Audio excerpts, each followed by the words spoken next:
Assalamualaikum warahmatullahi wabarakatuh.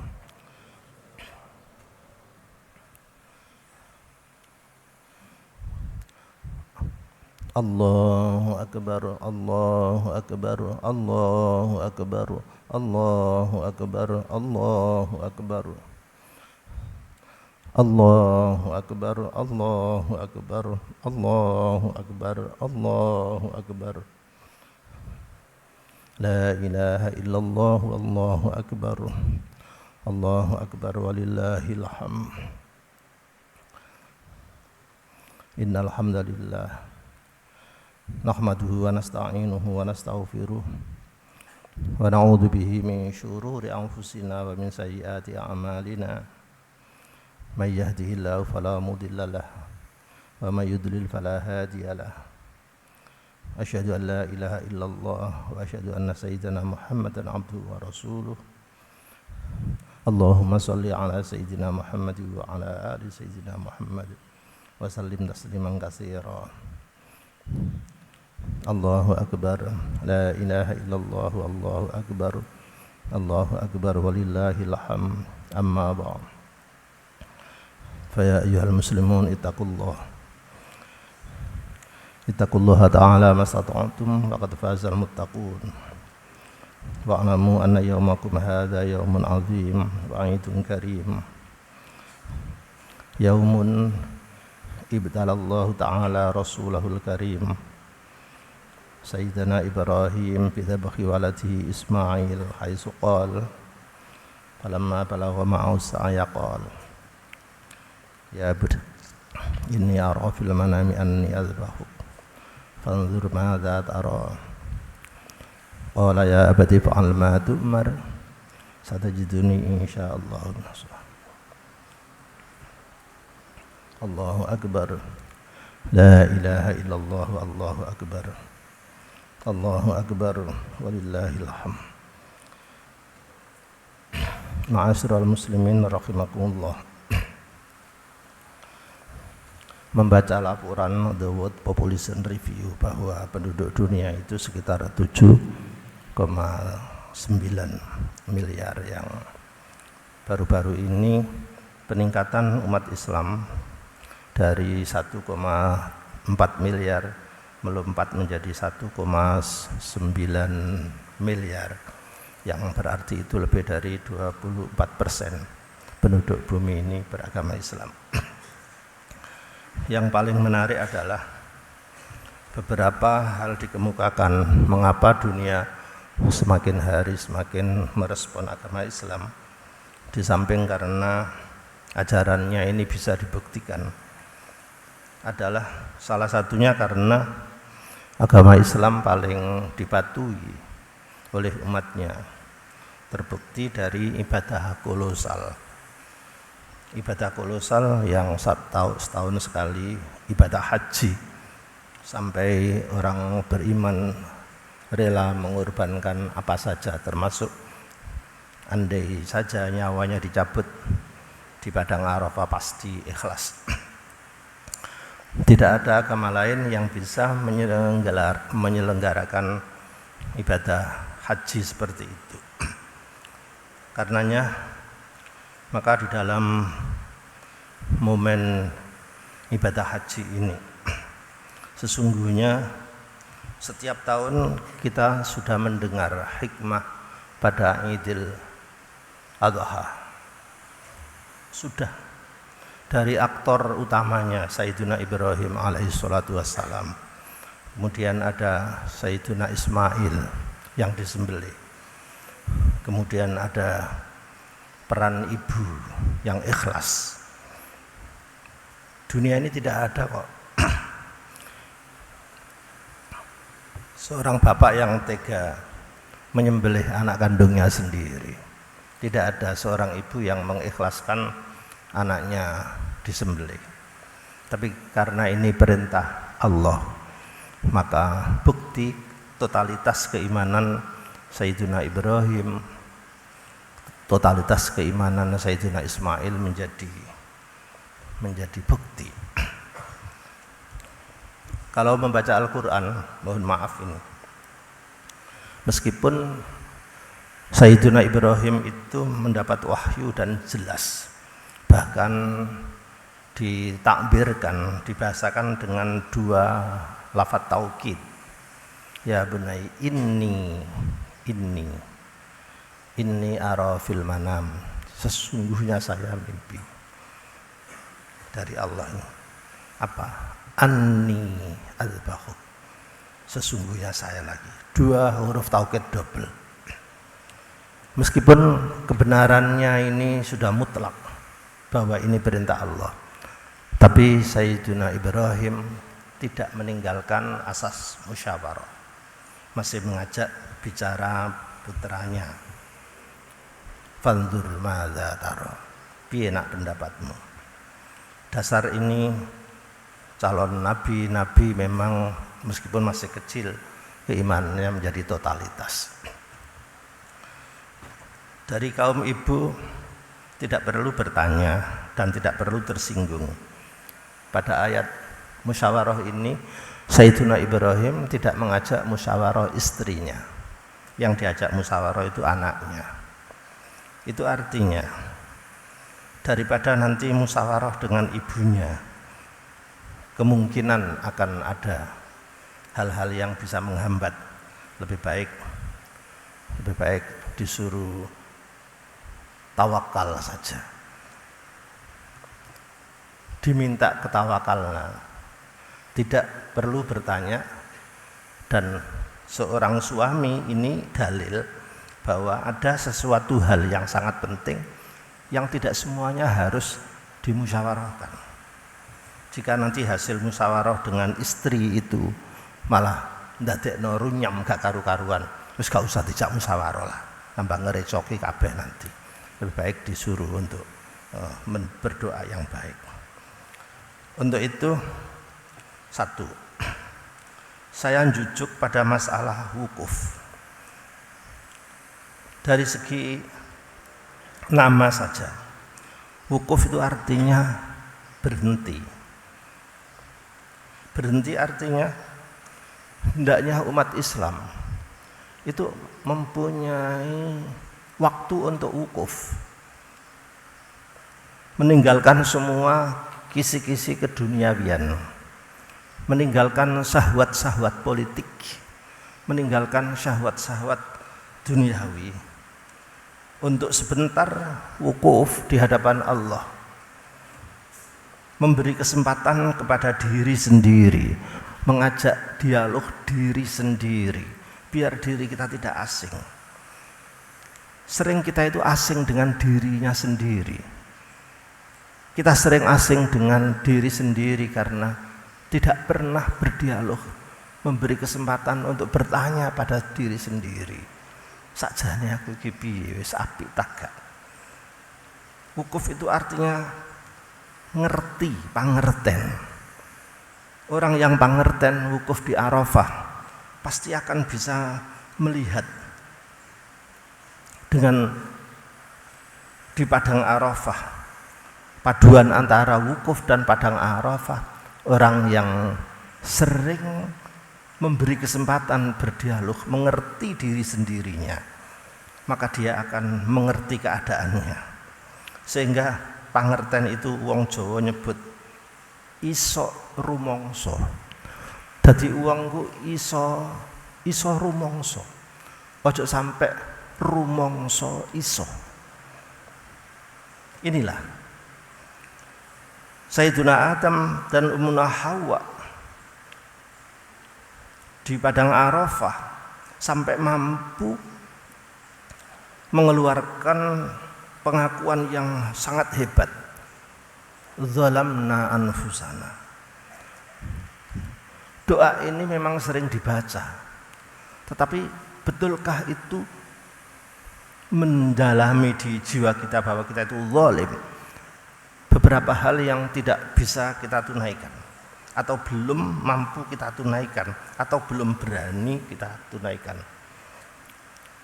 Bisa dibayangkan, wukuf dululah, berhenti dulu sejenak, baru kita itu Arafah, kita itu bisa mengerti diri kita sendiri. Karenanya di dalam masalah begini ini, perintah seberat apapun akan bisa serasa ringan, tidak ada keraguan untuk dilaksanakan. Sampai seberat apapun seperti menyembelih. Kenapa diambil menyembelih? Ibrahim, sembelihlah nafsumu, nafsu kebinatanganmu. Kambing yang disembelih adalah simbol nafsu, simbol nafsu yang mesti disembelih. Tidak mungkin orang bisa menyembelih nafsunya sendiri tanpa melalui proses wukuf dan arafah pangerten.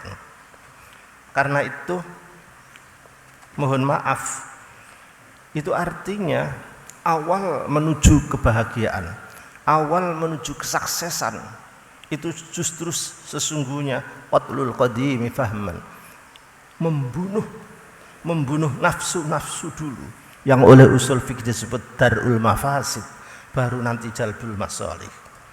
Karena itu, mohon maaf, ini kita sudah tahu kok, menyembelih itu mempunyai falsafah banyak. Mana yang paling didahulukan antara membangun ekonomi dengan memberantas korupsi? Menurut usul fikih, menurut Idul Adha ya, memberantas korupsi sendiri itu lebih dulu dibanding membangun ekonomi. Cobalah, kalau kita mau introspeksi, kurang apa sih negeri ini? Ulamanya banyak, kiainya banyak, mufassir banyak, muhaddis banyak, hafal Quran banyak, perguruan tinggi, pesantren banyak, ngerti Al-Quran dihafal-hafal kabeh. Tapi belum punya kemantapan keimanan bahwa yang disampaikan oleh Allah itu pasti benar dan perlu dilaksanakan. Saya contoh, syariat Islam, siapapun yang merusak tatanan umum, yuharibunallah wa rasulahu, itu dibunuh. Siapapun yang mencuri, korupsi, ya dipotong tangan. Allah tidak pernah bohong kok, pasti bagus. Kita lihat sekarang Cina, kurang apa Cina? Dendi ulama piro, ahli fikih piro, ahli hadis piro, sing hafal Quran piro, tapi dia iman, wis perkara iman maknane apa? Yakin bahwa menghukum mati iki rungokno, menghukum mati koruptor itu wajib. Dalam arti di sini wajib dibunuh. Perkara ini sampai seberapa diatur, bisa saja. Kalau korupsi itu masih 1 miliar dipotong tangan, kalau gede, daripada ngerusak masalah khasa Indonesia, itu aja dimatikan. Coba yang di penjara sekarang ini, dari kepala negara, kepala daerah dan lain-lain, itu sudah lebih dari 400 yang orang gitu. Saya tidak ragu-ragu menyampaikan hal ini. Kenapa? Negeri ini banyak kiai, banyak ulama, ada fatwa MUI, ada fatwa Dewan Syuro dan lain-lain. Kenapa tidak mewajibkan, mendesak pemerintah untuk menghukum mati, menyembelih mereka? Sayyidina Ibrahim saja menyembelih nafsunya. Gawe apa? Kurban sapi gede-gede, tapi tidak bisa. Kurban menyembelih nafsunya sendiri. Saya kira itu kurang esensi. Ada beberapa catatan, siapa sih yang tidak mengerti tentang kemajuan negara yang benar-benar mengamalkan syariah Islam? Pasti bagus, walaupun tidak berdasarkan Islam. Saya ambil beberapa contoh. El Salvador, negara kecil di Amerika, yang sangat rusuh, kotor. Begitu presidennya itu Nayib Bukele, berdarah Palestina. Tidak pernah dulu itu ada orang yang tur ke El Salvador karena sangat rusuh, kotor dan jahat. Nayib Bukele langsung bertindak dan tercatat menghukum mati sebanyak 50.000 penjahat dari negara yang paling rusuh di dunia sekarang menjadi negara yang paling aman di Amerika dan bagus. Subhanallah. Tidak hanya itu, PAD-nya, produk domestik bruto, penghasilannya bisa naik sampai 8.975 US dollar per kapita, sedangkan Indonesia cuma 5.000-an. Nanti kita anukan. Kedua, yang wukuf, yang memberikan kesempatan dirinya sendiri untuk berdialog dengan Allah dan kemudian memimpin menjadi bagus. Negara Pantai Gading, Côte d'Ivoire dari Afrika Barat, Alassane Ouattara, dia memanfaatkan wukuf itu, haji, meskipun dengan pengawalnya diusir semua. Dzarni wahida, tinggalkan saya sendiri. Dipanggil bertempat di hotel di istana Raja Arab, tidak mau. Dia ingin berlama-lama wukuf, iktikaf di Al-Masjidil Haram, seterusnya. Subhanallah, hanya 1 tahun. Negara, siapa tidak tahu kemiskinannya negeri ini di Afrika Barat, naik menjadi negara yang per kapitanya sampai 5.000 US dollar. Subhanallah. Saya contohkan lagi, di Afrika lagi, negeri Mauritius, Afrika Selatan, muslimnya cuma 17%. Bisa dibayangkan, presidennya perempuan Dr. Aminah Hurib Al-Fahim, doktor kimia biologis. Dia betul-betul tidak pernah mempunyai syahwat politik. Dia merenungi diri sendiri, mengatakan bahwa politiklah yang memilih saya. Saya di rumah, saya tidak pernah, politik sendiri yang memilih saya, bukan saya nyonyol-nyonyol apa untuk politik nafsu.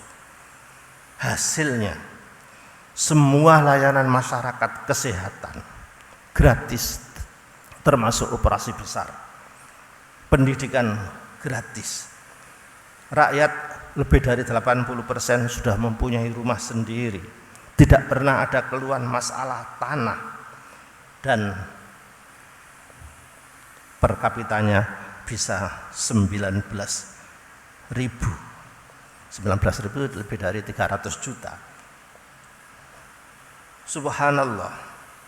Karena itu, siapa yang tidak tahu tentang kemakmuran negeri ini, loh Gemaripah, loh Jinawi, disebut-sebut seperti itu. Tapi lihat taraf ekonominya, di ASEAN saja peringkat kelima, yang tertinggi Singapura, kemudian Brunei sudah 34.000, Malaysia 13.000, Thailand 7.000. Thailand bisa 7.000 atau 116 juta lebih. Sedangkan data untuk negeri ini 5.108 atau baru sekitar 81 juta. Ngene iki pokro tagak sih. Yang salah di mana? Salahnya yaitu kita petik saja hikmah Idul Adha ini. Negerinya kurang berani menyembelih nafsu-nafsu politik, kurang berani, kurang serius menyembelih nafsu-nafsu duniawi. Masih saja politik dibuat media, orang-orangnya punya kepentingan, tidak bisa menyembelih syahwat duniawinya ini. Karena itu saya menghadirkan yang terakhir contoh Sayyidina Umar bin Al-Khattab. Allahu Akbar, la ilaha illallah, Allahu Akbar, Allahu Akbar walillahil hamd. Sayyidina Umar ibn Al-Khattab ketika kota Mesir, negeri Mesir itu belum ada gubernurnya, beliau mencari gubernur yang paling ideal untuk Mesir. Para sahabat usul, ya Amirul Mukminin, ngapain sampean susah-susah menunjuk gubernur di Mesir? Itu putramu sendiri, Abdullah bin Umar, cerdas, pinter, bijak dan lain-lain. Mbok putrane dhewe itu hebat. Siapa yang tidak tahu kehebatan Sayyidina Abdullah bin Umar? Apa jawab Sayyidina Umar? Biar saya saja yang berurusan dengan Allah tentang masalah umat. Satu. Jawaban kedua, yang lebih pantas menjadi gubernur di Mesir banyak melebihi anakku sendiri, Abdullah bin Umar. Dan akhirnya ditunjuk Amr ibnul As dan menjadi hebat. Untuk itu tidak ada kesimpulan yang bisa diambil dari khutbah Idul Adha ini kecuali keberanian kita, keberanian ulama kita, keberanian ilmuwan kita, keberanian orang Indonesia, keberanian pemimpin-pemimpin untuk menyembelih nafsu duniawinya sendiri-sendiri, apalagi nafsu yang bisa merusak tatanan negeri ini. Barakallah li wa lakum fil Qur'anil azim wa nafa'ana bihi wa iyyakum lima fihi minal ayati wa dzikril hakim wa taqabbala minni wa minkum tilawatahu innahu ta'ala jawad karim alikum barur raufur rahim walhamdulillahi rabbil alamin.